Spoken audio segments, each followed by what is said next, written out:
Hello and welcome my dear students. I am Rushali ma'am from VM Academy Classes Nashik. हम देख रहे हैं हमारे महाराष्ट्र स्टेट बोर्ड का नया सिलेबस और देख रहे हैं हम 12th साइंस का सिलेबस। तो मैंने स्टार्ट किया है 12th साइंस केमिस्ट्री का चैप्टर नंबर 9 कोऑर्डिनेशन कंपाउंड। तो कोऑर्डिनेशन कंपाउंड एक इम्पॉर्टेंट टॉपिक है हमारे सिलेबस का और बहुत इंटरेस्टिंग टॉपिक है। अगर आप लोगों ने सारे लेक्चर अच्छे से किए तो आप लोगों को अच्छे से समझ में आया होगा। आज का है लेक्चर नंबर 9। आज के लेक्चर में हमें देखने theories of bonding in complexes part 2। Okay, तो पार्ट 1 जो था उसमें मैंने वैलेंस बॉन्ड थ्योरी स्टार्ट किया था। तो हमारा एक ही टाइप के कंपाउंड का फॉर्मेशन हुआ था ऑक्टाहेड्रल का, और हमारे दो टाइप के कॉम्प्लेक्सेस बाकी थे, tetrahedral and square planar.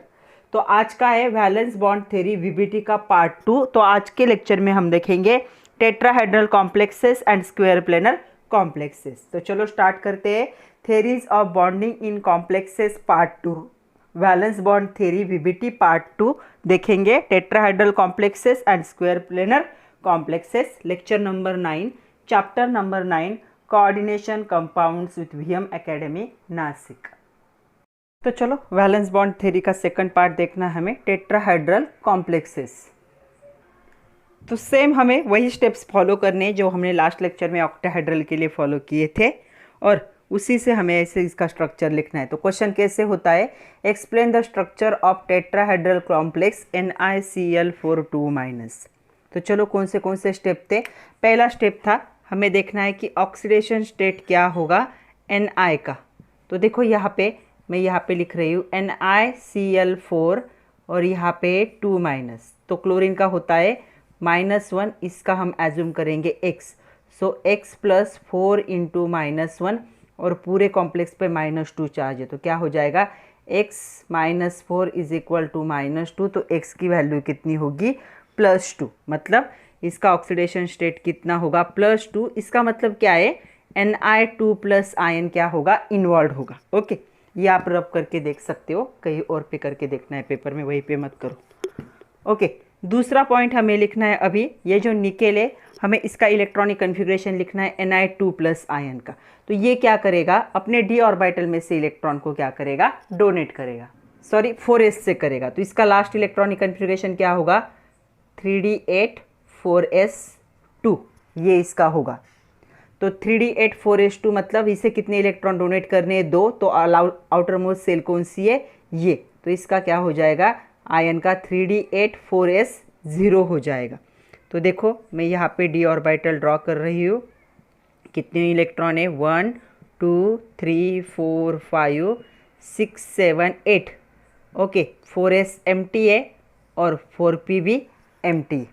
Okay, तो चलो ये तो हो गया इलेक्ट्रॉनिक कन्फिग्रेशन, हमने देख लिया। ये है 3d, ये है 4s, ये है 4p। तीसरा पॉइंट हमें देखने नंबर ऑफ लिगैंड। कितने लिगैंड दिख रही है आप लोगों को, तो मुझे दिख रहे हैं 4। कितने, Cl4 है, तो नंबर ऑफ लिगैंड 4 है।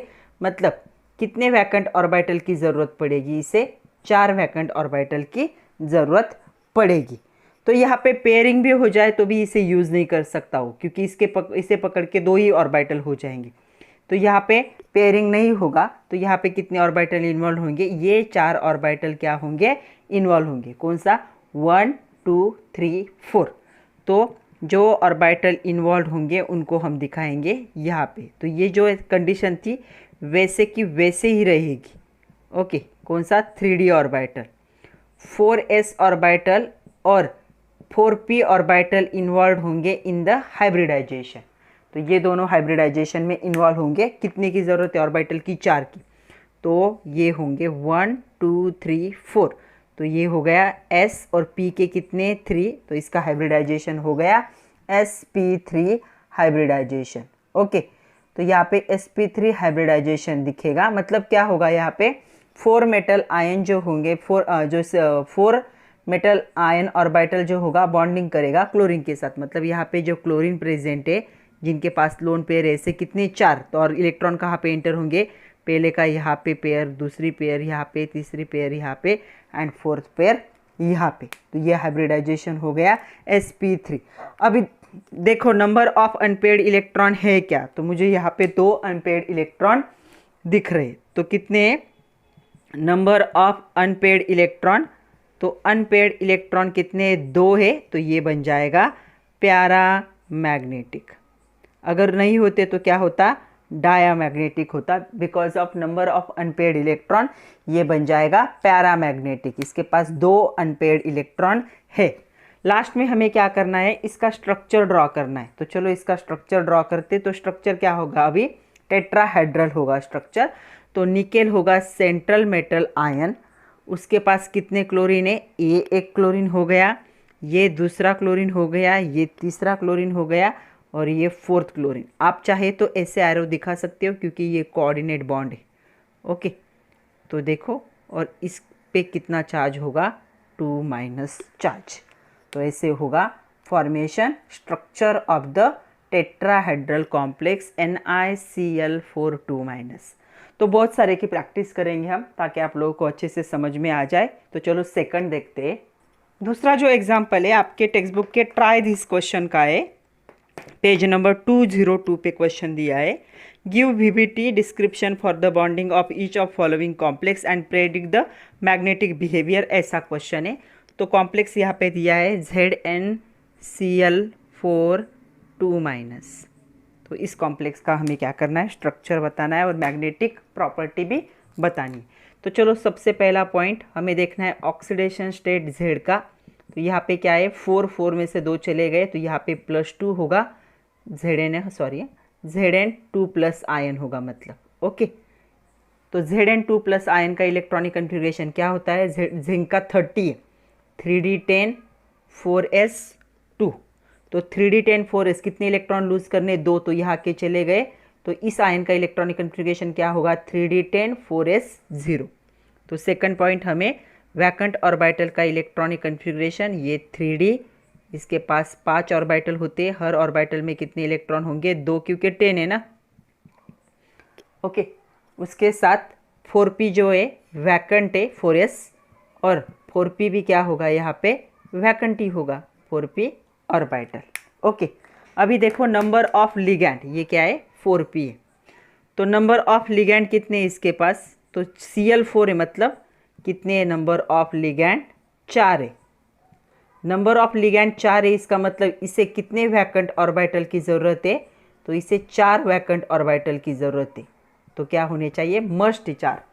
तो यहाँ पे देखो, यहाँ पे तो कुछ भी पॉसिबिलिटी नहीं, तो कौन से होंगे, ये 4 होंगे। ओके, तो नेक्स्ट पॉइंट हम लिखेंगे, ये जो है ये किसी भी काम के नहीं है क्योंकि सारे फील्ड है, पेड़ में सारे इलेक्ट्रॉन यहाँ पे 3D में। तो 3D यहाँ पे इन्वॉल्व ही नहीं होगा। इन्वॉल्व कौन होगा, 4s होगा और 4p होगी। कितने की ज़रूरत है, 4 ऑर्बिटल की ज़रूरत है। तो 4 ऑर्बिटल है क्या, तो देखो 1 2 3 4, यहाँ से लेकर यहाँ तक हाइब्रिडाइजेशन क्या होगा, s और p के कितने, 3, तो sp3 हाइब्रिडाइजेशन होगा। और कितने लिगैंड है इसके पास, 4 है, एक के पास 2 लोन पेयर होते हैं, तो 1 2 3 4। अनपेड इलेक्ट्रॉन है क्या इसके पास, नो, इसके पास एक भी अनपेड इलेक्ट्रॉन नहीं है। अगर इसके पास एक भी अनपेड इलेक्ट्रॉन नहीं है, इसका मीनिंग क्या हो गया, ये क्या होगा, नेचर में डायामैग्नेटिक। तो हम लिख सकते हैं नो अनपेड इलेक्ट्रॉन, और इलेक्ट्रॉन्स आर पेड भी कह सकते हो। सो it is diamagnetic in nature. तो देखो सारे इलेक्ट्रॉन पेयर में, तो क्या बन गया, ये डायामैग्नेटिक बन गया नेचर में। और लास्ट में हमें इसका स्ट्रक्चर ड्रॉ करना है। तो स्ट्रक्चर ड्रॉ करते वक्त क्या करना है, तो जिंक होगा सेंट्रल मेटल, इसका first chlorine, second chlorine, arrow नहीं दिखाया तो भी चलेगा, हाँ आपके बुक में एरो दिखाया भी नहीं है। तो ये 4 क्लोरीन और इस पे होगा 2- चार्ज कॉम्प्लेक्स पे। तो ये है टेट्राहेड्रल कॉम्प्लेक्स ZnCl4, जिसका हाइब्रिडाइजेशन sp3 होगा और स्ट्रक्चर ऐसे होगा। नेक्स्ट दिया है, उसी क्वेश्चन में दिया है COCl4 और ब्रैकेट में उन्होंने लिख के भी दिया है कि टेट्राहेड्रल होगा। तो चलो देखते हैं। सबसे पहले हमें देखना है पहला पॉइंट, ऑक्सीडेशन स्टेट देखनी है हमें सेंट्रल मेटल कोबाल्ट की, कितनी होगी, -4 क्या होगा, x -4 = -2, ऐसे होगा। तो x की वैल्यू कितनी आएगी, +2, मतलब ऑक्सीडेशन स्टेट क्या होगी कोबाल्ट की, +2 मतलब कौन सा आयन इन्वॉल्व है, CO छोटा चाहिए, कोबाल्ट है ना 2+।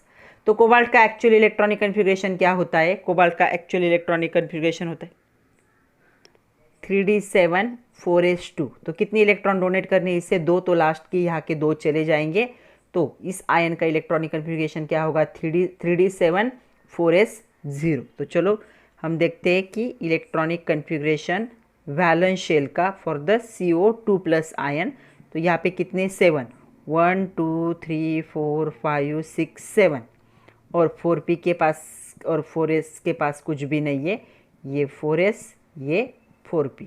ओके, तो देखो अभी क्या होगा, इसने यहाँ पे पेयरिंग भी कर ली तो भी टेट्राहेड्रल है। टेट्राहेड्रल जब होता है तब हाइब्रिडाइजेशन क्या होता है, लास्ट लेक्चर में मैंने बताया था sp3 सॉरी। तो इसे कितने, इसके पास लिगैंड कितने, देखो नंबर ऑफ लिगैंड।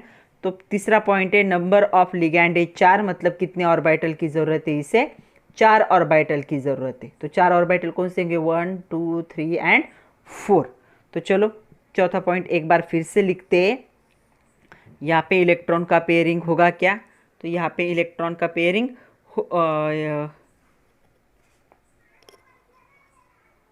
नहीं होगा, इलेक्ट्रॉन का पेयरिंग। ओके 1 2, ये जो है और ये जो है ये दोनों क्या होंगे, इन्वॉल्व होंगे। 4s 4p, ये कौन था 3d, ये क्या थे लिगैंड, कितने 4, Cl4 है ना, मतलब 4। तो देखो अभी ये चारों क्या होंगे इन्वॉल्व, 4 ऑर्बिटल की जरूरत है, वैकेंट मतलब कंप्लीटली एम्प्टी। 1 2 3 4, ये 4 को क्या करेगा, यूज करेगा। तो हाइब्रिडाइजेशन देखो, एक S और P के कितने 3, तो sp3। इसके पास कितने क्लोरीन एटम है, 4 लिगैंड है, एक का लोन पेयर यहाँ पे आया, दूसरा का यहाँ, तीसरा यहाँ, चौथा यहाँ पे। तो इससे क्या होगा, ये इसका कॉम्प्लेक्स का ये क्या होगा, ऐसा फीलिंग होगा। अभी देखो नंबर ऑफ अनपेयर्ड इलेक्ट्रॉन, तो यहाँ पे 3 क्या है, अनपेयर्ड इलेक्ट्रॉन है, दिख रहे हैं आप लोगों को 3 अनपेयर्ड इलेक्ट्रॉन है इसके पास। इसीलिए ये क्या बन जाएगा, ये बन जाएगा, कहाँ पे लिखूँ, यहाँ पे लिखो, दिखेगा पैरामैग्नेटिक। 1 2 3 पैरामैग्नेटिक।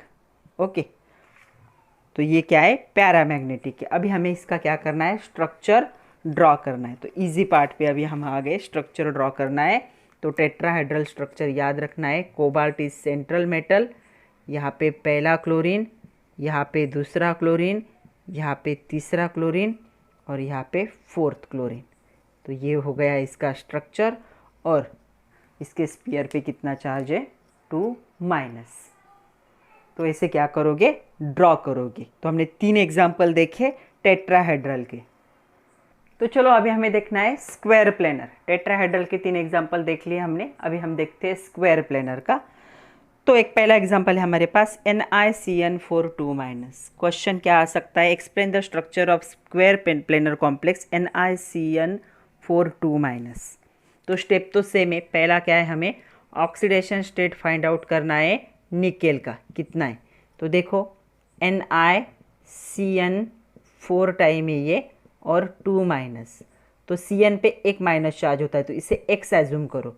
सो x + 4 × -1 = -2। तो x की वैल्यू कितनी आएगी, +2। तो इसका क्या होगा, +2 मतलब कौन सा आयन इन्वॉल्व है, Ni2+ आयन इन्वॉल्व है। इसका हमें क्या लिखना है अभी, वैलेंस इलेक्ट्रॉनिक कन्फिग्रेशन। तो ये Ni2+, तो कितना है निकेल का, क्या होता है 3d8 4s2, ऐसा इलेक्ट्रॉनिक कन्फिग्रेशन है निकेल का। 2 आयन मतलब यहाँ के 2 इलेक्ट्रॉन चले गए, तो Ni2+ का इलेक्ट्रॉनिक कन्फिग्रेशन क्या होगा, 3d8 4s0।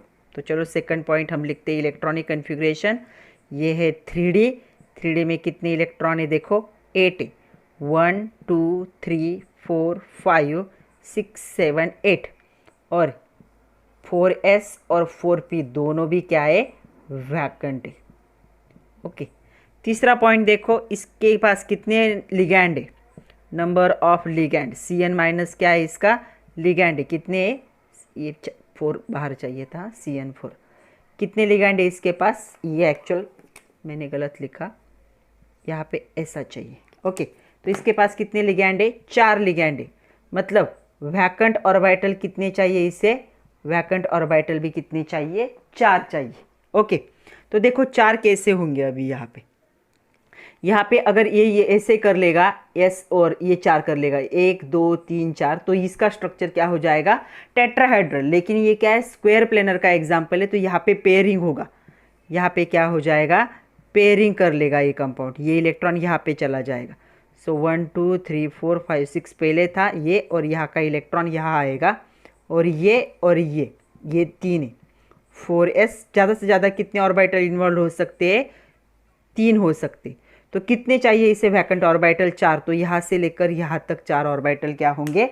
इन्वॉल्व होंगे। देखो 1 2 3 4, कौन सा हाइब्रिडाइजेशन होगा? देखो डी का एक है, एस का एक है, और पी के 2 है, तो इसका हाइब्रिडाइजेशन होगा DsP2 हाइब्रिडाइजेशन। ओके, इसके पास कौन है? Cn माइनस है, तो नाइट्रोजन के पास लोन पेयर है। ऐसे कितने नाइट्रोजन है? 4। तो 4 इलेक्ट्रॉन कहाँ पे आएंगे? पहले पेयर यहाँ पे आएगी, दूसरी यहाँ पे, तीसरी यहाँ पे, एंड फोर्थ यहाँ पे। यहाँ पे आप लोगों को कोई अनपेयर्ड इलेक्ट्रॉन दिख रहा है क्या? नो, यहाँ पे कोई भी अनपेयर्ड इलेक्ट्रॉन नहीं है। तो यहाँ पे अनपेयर्ड इलेक्ट्रॉन नहीं है, तो हम लिखेंगे नो अनपेयर्ड इलेक्ट्रॉन, और ऑल इलेक्ट्रॉन्स आर पेयर्ड, ऐसा भी लिख सकते हो। सो इट इज़ क्या बन जाएगा? ये बन जाएगा यहाँ पे डायामैग्नेटिक इन नेचर। तो ये क्या है? डायामैग्नेटिक होगा नेचर में। अभी हमें क्या करना है?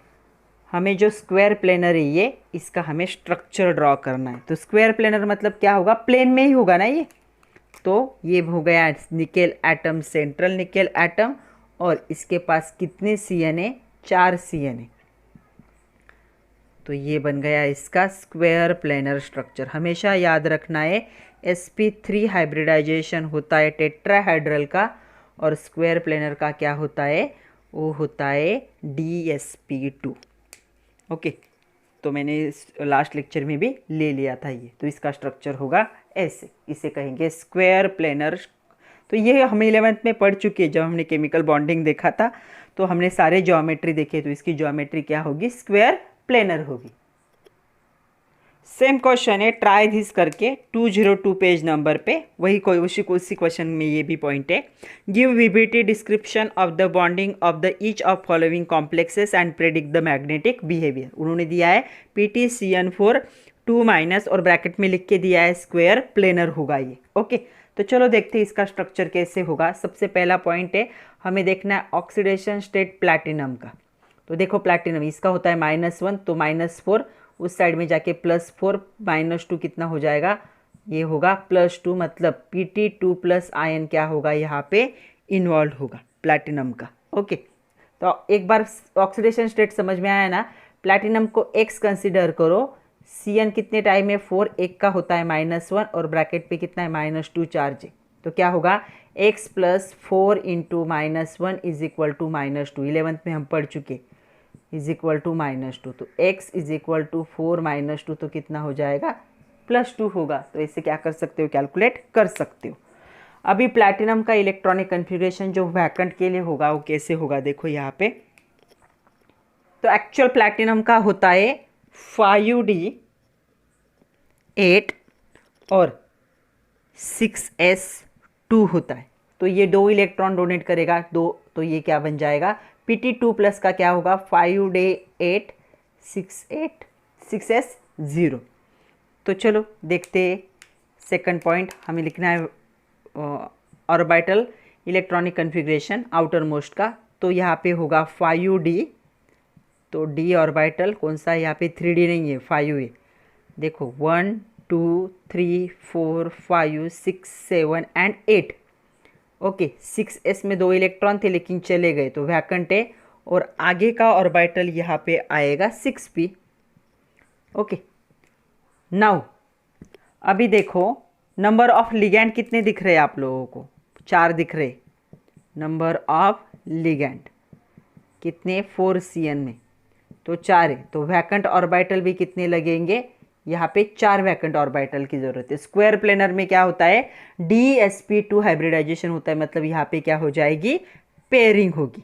तो यहाँ पे क्या होगा, ये जो 5d ऑर्बिटल है, ये 5d ऑर्बिटल कैसे बन जाएगा, 1 2 3 4 5 6 7, ये वैकेंट बन जाएगा। ये है 4s और ये 3 है 4p। कितने ऑर्बिटल की ज़रूरत है इसे स्ट्रक्चर फॉर्म करने के लिए? 4 की ज़रूरत है। तो 1 2 3 4, तो ये यहाँ से यहाँ पे ये बन जाएगा DsP2 हाइब्रिडाइजेशन। इसके पास कितने CN है, 4 CN है। तो पहली लोन पेयर यहाँ पे आई, दूसरी लोन पेयर यहाँ पे आई, तीसरी लोन पेयर यहाँ पे आई, फोर्थ लोन पेयर यहाँ पे आई। क्या आप लोगों को कोई अनपेयर्ड इलेक्ट्रॉन दिख रहा है क्या? तो यहाँ पे एक भी अनपेयर्ड इलेक्ट्रॉन नहीं है, तो हम लिखेंगे नो अनपेयर्ड इलेक्ट्रॉन, या ऐसे भी कह सकते हो all electrons are paired, unpaired electron, so it is diamagnetic. तो ये क्या होगा, डायामैग्नेटिक होगा नेचर में। चलो अभी इसका स्ट्रक्चर हमें देखना है कि स्ट्रक्चर कैसे होगा।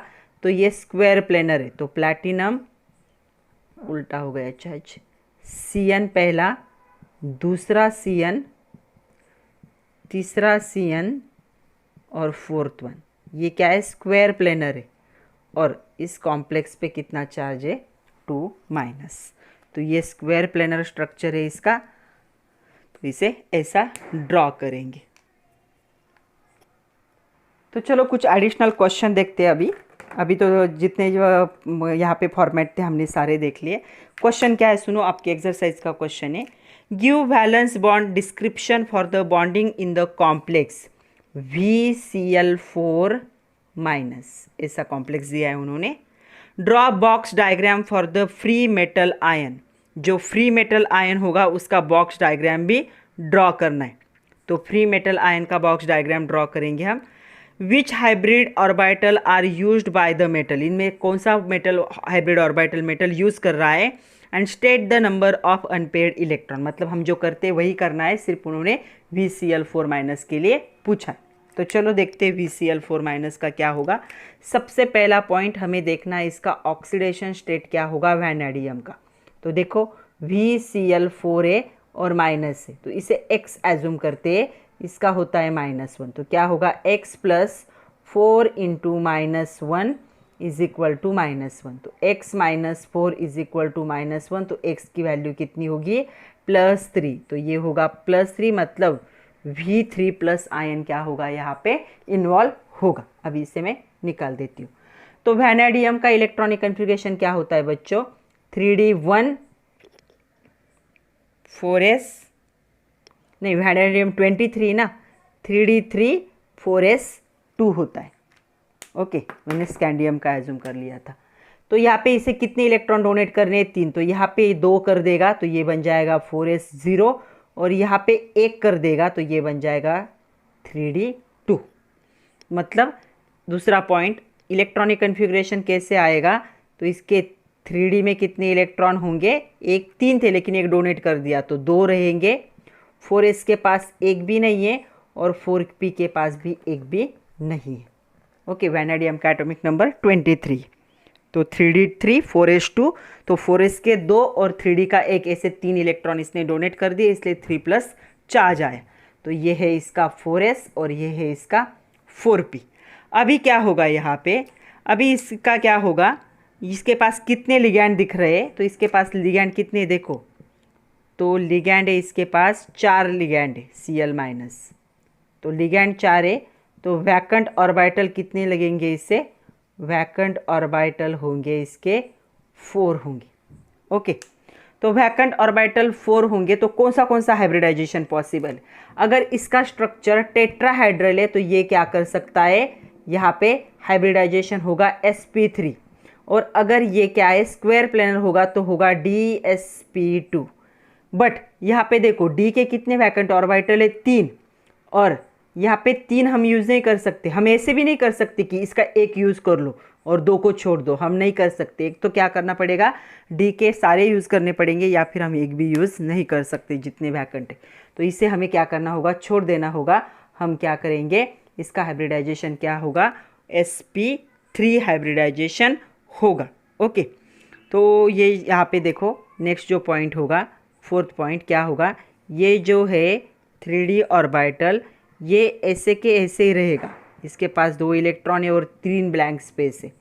और ये जो 4s था और ये जो था 4p, इसे हम हाइब्रिडाइजेशन में यूज़ करेंगे। हमें कितने वैकेंट ऑर्बिटल चाहिए? 4, तो 1 2 3 4। तो कौन सा होगा? देखो ये 4 को यूज़ किया जाएगा। हाइब्रिडाइजेशन होगा, एक s है और 3 p है, तो ये sp3 हाइब्रिडाइजेशन। इसके पास कितने क्लोरीन है? 4 क्लोरीन है जो इलेक्ट्रॉन देंगे, तो एक पेयर यहाँ पे आएगी, एक लोन पेयर यहाँ पे आएगी, एक लोन पेयर यहाँ पे आएगी और एक लोन पेयर यहाँ पे आएगी। इसका हाइब्रिडाइजेशन होगा sp3। मतलब ये क्या हो गया? यहाँ पे टेट्राहेड्रल ज्योमेट्री हो गई इसकी। अभी उन्होंने नंबर ऑफ अनपेयर्ड इलेक्ट्रॉन पूछा है, तो कितने नंबर ऑफ अनपेयर्ड इलेक्ट्रॉन है? So number of unpaired electron मुझे कितने दिख रहे हैं? 2 दिख रहे। आप लोगों को भी 2 ही दिख रहे होंगे। तो नंबर ऑफ अनपेयर्ड इलेक्ट्रॉन 2 है, तो इसके पास अनपेयर्ड इलेक्ट्रॉन है, तो इसका हाइब्रिडाइजेशन क्या होगा? यहाँ पे ये इसका मैग्नेटिक नेचर क्या होगा? पैरामैग्नेटिक। तो ये क्या है? पैरामैग्नेटिक। पूछा नहीं है लेकिन लिख देने का, पैरामैग्नेटिक है नेचर में। लास्ट में हमें इसका क्या करना है? अभी स्ट्रक्चर ड्रॉ करना है। तो ये क्या है? sp3 मतलब क्या है?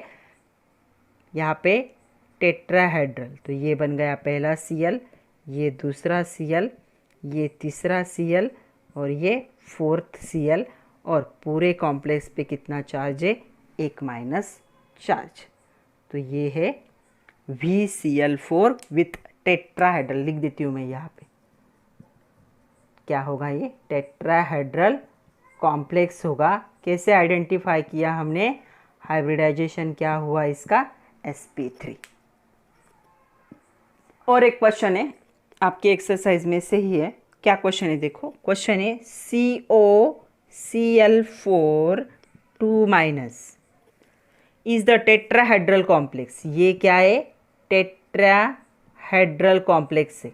टेट्राहेड्रल कॉम्प्लेक्स से मतलब हाइब्रिडाइजेशन क्या होगा? sp3, याद रखना ही। Draw its box orbital diagram and state which orbital participate in hybridization. तो हाइब्रिडाइजेशन मैंने लिख दिया, टेट्राहेड्रल मतलब sp3। तो इसकी बॉक्स डायग्राम कैसे आएगी? तो कोबाल्ट,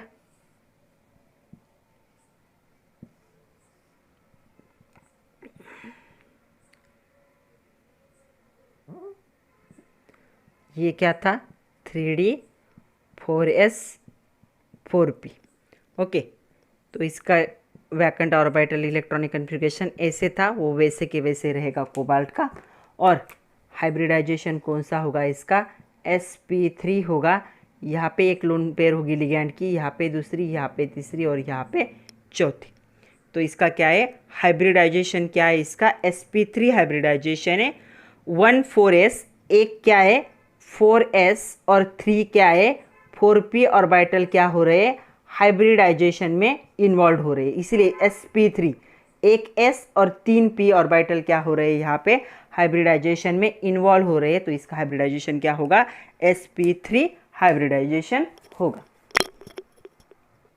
और एक क्वेश्चन है, मैच द पेयर करके दिया है question.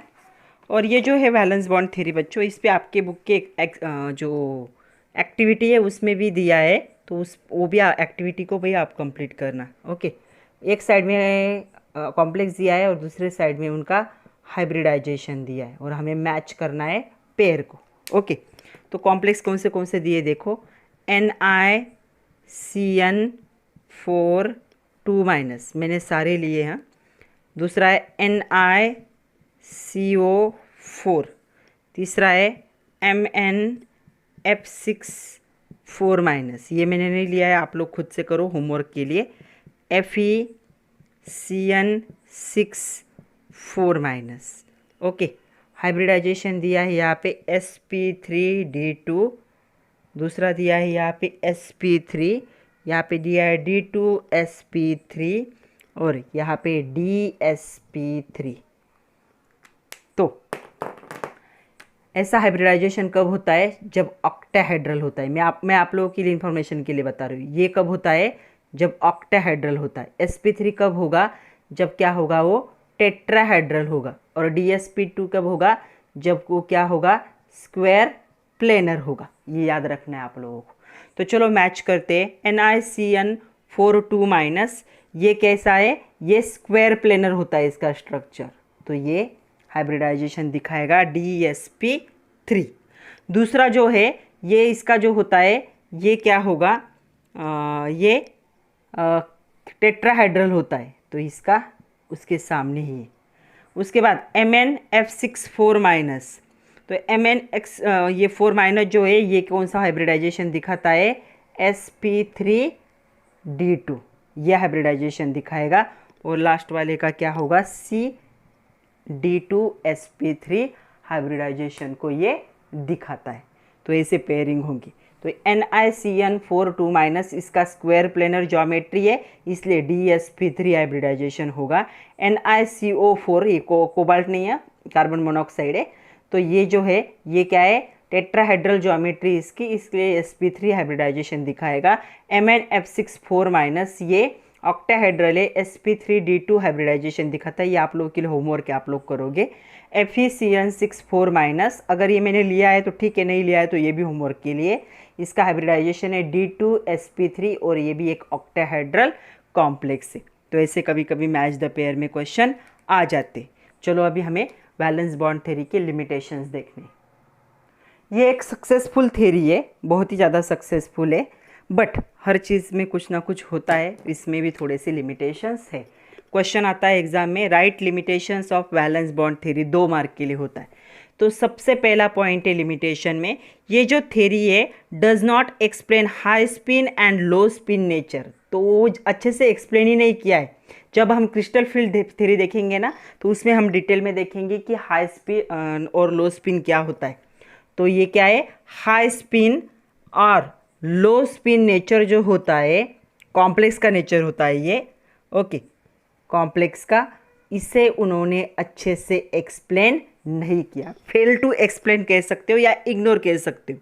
It does not explain the high spin and low spin nature of the complexes. दूसरे भाषा में या दूसरे लैंग्वेज में हम कह सकते हैं स्ट्रांग और वीक फील्ड नेचर जो होता है, हाई एंड लो है, तो उसे स्ट्रांग और वीक फील्ड नेचर भी कहा जाता है लिगैंड का।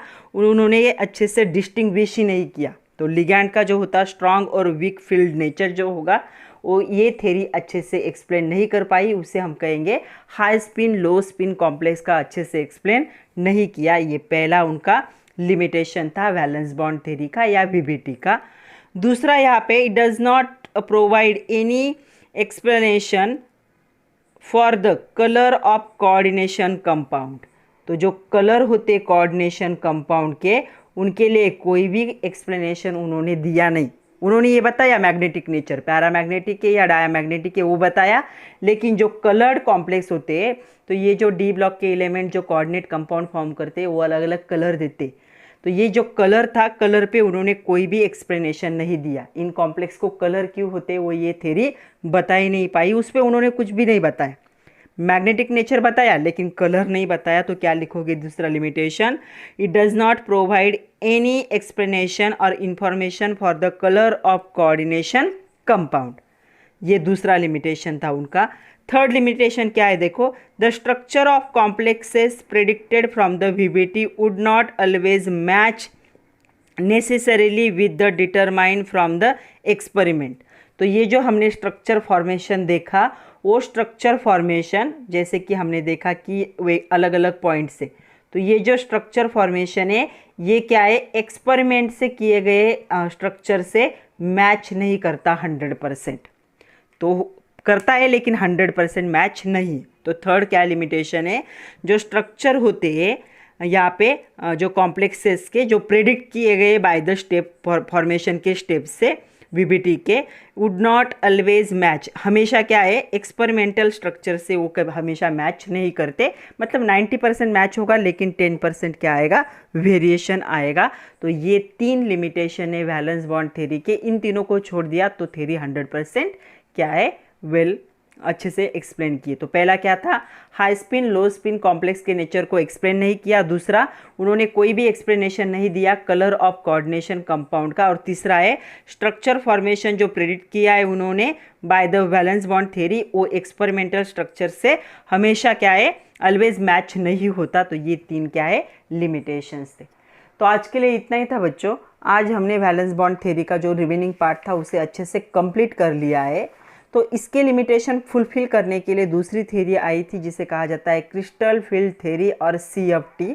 वो भी एक इम्पॉर्टेंट थ्योरी है, तो उसे हम नेक्स्ट लेक्चर में देखेंगे। तब तक के लिए पढ़ते रहिए। आज जितने एग्जाम्पल लिए उन सारे एग्जाम्पल को आपको नोटबुक में ड्रॉ करना है और सारे स्टेप्स अच्छे से लिखने स्ट्रक्चर तक, और जो मैंने होमवर्क बोला है उसे भी अच्छे से करना है। तो पढ़ते रहिए। इस चैप्टर के नोट्स बनाना बहुत ज़्यादा ज़रूरी है। जितना प्रैक्टिस करोगे उतना अच्छे से समझ में आएगा। एकदम इजी है, सिर्फ प्रैक्टिस की ज़रूरत है। तो अच्छे से प्रैक्टिस करो, पढ़ते रहो, खुद का ख्याल रखो, और अभी जो पढ़ाई का स्पीड है वो बढ़ना चाहिए। Okay, so thank you very much my dear students.